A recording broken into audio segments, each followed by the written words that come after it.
Young man always knew from his earliest days what he wanted to be. Now, it's an unusual occupation, I will grant you, but he knew that's what he wanted. And through grade school and high school, up into the earliest year of college, he was preparing himself to be, you'll never guess, he wanted to be a weatherman. Yes, sir. But as he was studying and preparing himself in some aspects of meteorology, he was surpassing the intellectuals in the field. He was enrolled in a college, the best college of meteorology in the Americas at least, and he started classes. And he shared with the department chairman how happy he was that it was beginning to make more sense to him as he looked. And he said, I am sure that we are underemphasizing the importance of the sun in meteorology. And the department chairman said, well, that's not in our model. Oh, but this makes so much sense to me. And he rattled off paper after paper that had recently been published. And the department's chairman said,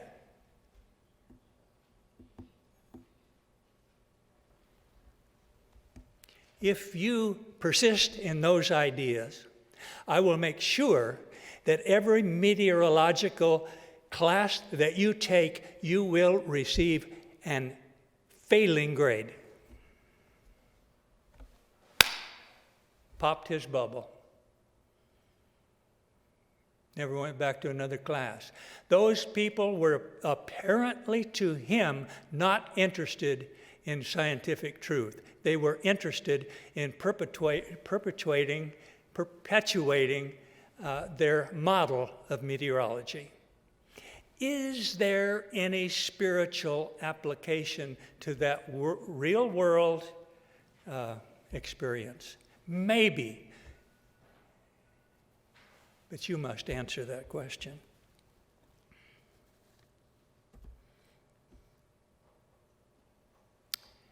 Well, what was left for the man to do? Nothing but do what his dad wanted me to do in the first place. Son, be a lawyer. So, son went and became a lawyer, a very good lawyer. He specialized in legal research, and he was less than thrilled with doing that for 2 full years. But in those 2 full years, he became a state-of-the-art researcher of scientific papers, because that's what his boss needed him to do. 2 years. He learned all that he could learn about it, was a very unhappy person, very unfulfilling job. Boring is the word. He was an unhappy lawyer. I imagine there are a few of those around. You know, he scratched his head and thought with his best thinking cap on and tried to understand what options he might have. Not many. I just wish that I could go straight to the people that will appreciate the truth.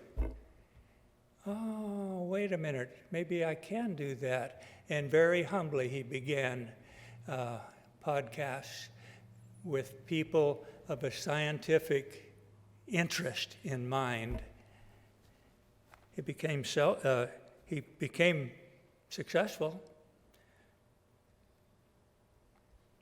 Now, many people call him the most preeminent citizen scientist that there is.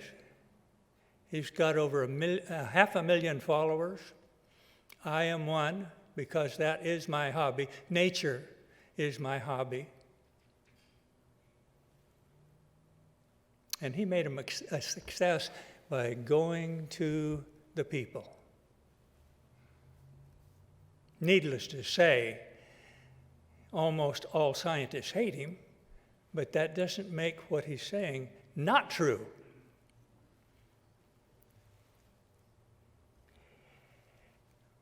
And the reason for that is they had a bad model. One that was a closed thing. You just could not learn past their model. It was forbidden.